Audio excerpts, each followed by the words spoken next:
Assalamualaikum warahmatullahi wabarakatuh. Selamat datang lagi sahabat di channel One Opini dimanapun Anda berada saat ini. Pada video kali ini masih soal seputar tentang PDI Perjuangan, dimana dulu almarhum Gus Dur pernah menyampaikan sesuatu hal tentang Megawati, dan sepertinya hal itu terbukti sampai sekarang ini. Dan video selanjutnya adalah masih soal netizen yang dimana menyampaikan pendapatnya tentang sikap Ibu Megawati selaku Ketua Umum PDI Perjuangan dan beberapa pendapat dari pakar politik. Nah, tak perlu lama-lama sahabat, kita lihat dan dengarkan videonya berikut ini. Nggak bisa bedakan kepemimpinan kok bilang begitu. Ya kalau Anda nggak bisa bedakan ya sudahlah sana, ngapain sih ikut-ikutan di sini? Mau tahu kepemimpinan saya menghargai kedaulatan hukum. Kepemimpinan Megawati tidak menghargai hukum. Kepemimpinan Megawati tidak menghargai hukum, melainkan penyelesaian politis. Itu sudah dibuktikan dengan melahirkan saya manggil rapat di rumahnya di Kebagusan. Itu kalau mau tahu. Dalam upaya mencopot Anda, siapa orang yang paling bertanggung jawab atas pencopotan tersebut menurut Anda? Dua, Siapa? Amin Rais dan Megawati. Mengapa? Hah? Tanya sana dong, gue tanya.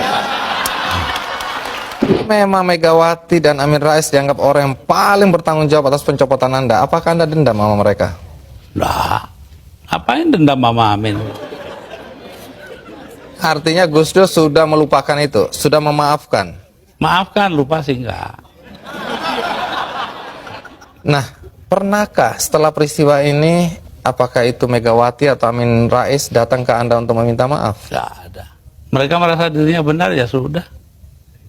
Besok-besok akan terbukti oleh bangsa ini sendiri. Megawati kan Ibu sempat menyebutkan sebagai sumber kekacauan. Betul, emang dia dari sejak awal 12 dosa yang saya coba rangkum, terutama waktu dia menandatangani amandemen konstitusi kita, penjualan BUMN, banyak lagi itu. Ini peluang masuknya ideologi lain. Jadi jangan bicara Megawati tentang Pancasila. Ketidakadilan, kemiskinan, pengangguran dan lagi sebagainya. Dan ini adalah demokrasi, buah daripada amandemen menjadi demokrasi kita liberal kapitalistik nih. Ini nggak sesuai dengan ajarannya Bung Karno. Bahwa dia sadar gitu, makanya saya bilang itu biang kerusuhannya tuh Mega. Mas Anung kesian. Aduh, kemarin ngomong retreat harus siap ikut, ya kan, itu kan peraturan undang-undang, tapi ternyata di Magelang ente enggak kemana. Sebagai kepala daerah tentunya tunduk, taat, patuh pada apa yang dipersiapkan oleh pemerintah pusat. Karena undang-undang yang mengatur tentang hubungan pemerintah daerah dan pemerintah pusat itu ada 152 kata. Kebetulan waktu itu saya termasuk yang menyiapkan, jadi saya hafal dan tahu banget bahwa yang namanya pemerintah daerah itu dalam koordinasi pemerintah pusat, sehingga apa yang dipersiapkan oleh Presiden Prabowo untuk retreat dan sebagainya, seyogyanya semua kepala daerah mengikutinya dengan baik. Jelajahi cara baru mendapatkan informasi. Download Metro TV Extend sekarang. Jadi ini suatu contoh ya, betapa Megawati itu tega. Bayangkan, tega sekali. Kepala daerah yang sudah terpilih, dilantik, dan akan retreat bersama presiden untuk menerima pembekalan. Dilarang cuma karena marah Hasto di penjara. Ya ampun, emang kelewatan ini Bu Mega. Susah ya. Kalau udah tua makin egois,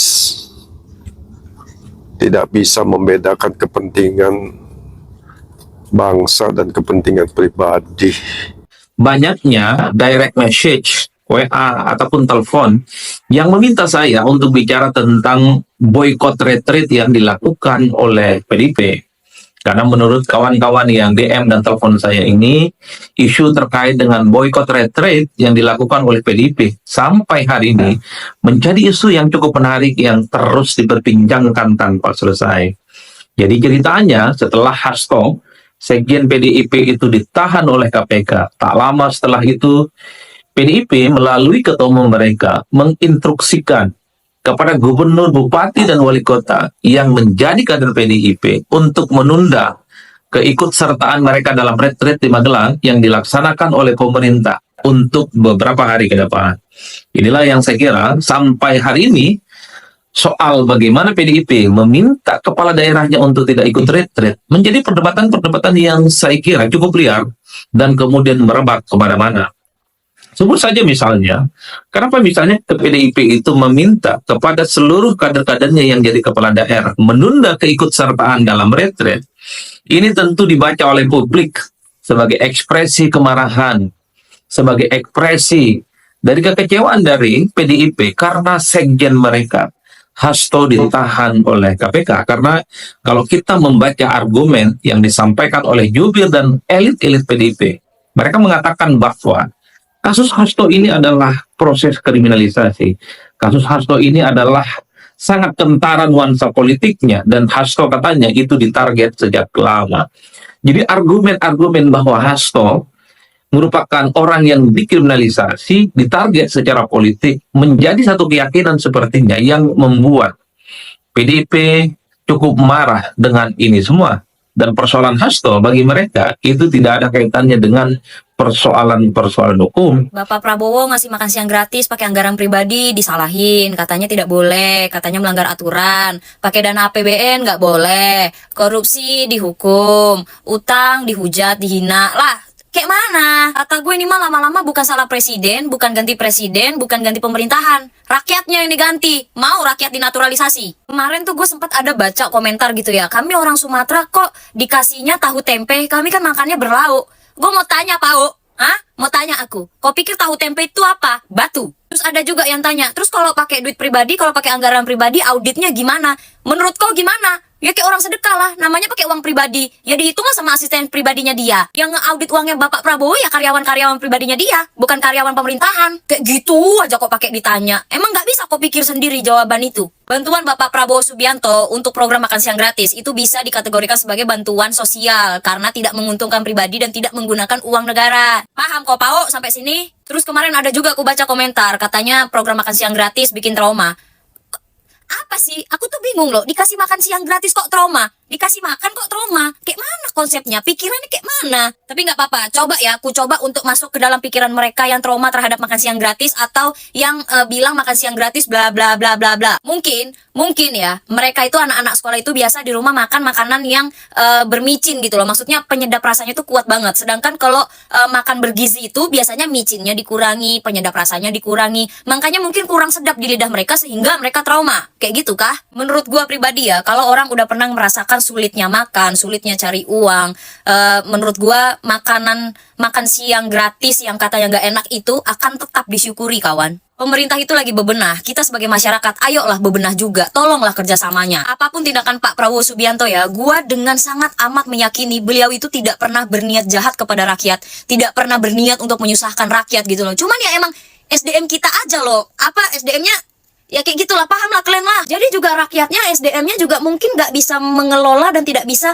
mengolah serta masuk ke dalam pikiran dan maksud dari Pak Prabowo gitu. Gimana sih gue ngejelasinnya juga jadi bebelit dah. Bahkan ya Pak Prabowo Subianto di masa dia baru menjabat, baru banget berapa bulan menjabat, menurut gue beliau itu sudah mengerahkan kebaikan-kebaikan beliau, kebijakan-kebijakan beliau gitu loh. Tapi apa balasan rakyat terhadap beliau gitu loh? Pernah dihargai? Pernah sekali aja para pembenci Bapak Prabowo Subianto itu mengakui serta menghargai, memuji tindakan Bapak Prabowo? Enggak kan? Jadi nggak usah lah kalian banyak komentar tentang makan siang gratis.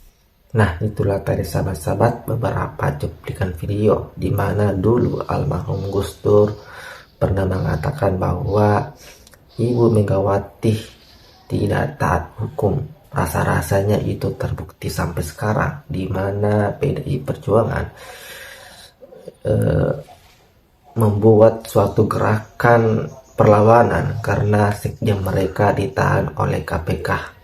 Nah, sepertinya ini adalah suatu perlawanan hukum yang dimana benar apa yang dikatakan oleh almarhum Gus Dur, karena Ketua Umum PDI Perjuangan itu mengeluarkan surat instruksi kepada seluruh kepala daerah yang dari kader PDIP untuk menunda dulu retret sesuai dengan agenda dari Kementerian Dalam Negeri, dan sampai hari ini kepala daerah tersebut belum menghadiri retret. Nah, bagaimana pendapat Anda sahabat-sahabat mengenai dan ucapan almarhum Gus Dur sepertinya terbukti sampai hari ini tentang Ibu Megawati? Silahkan komentar di bawah ini. Jangan lupa like dan subscribe. Sekian dan terima kasih.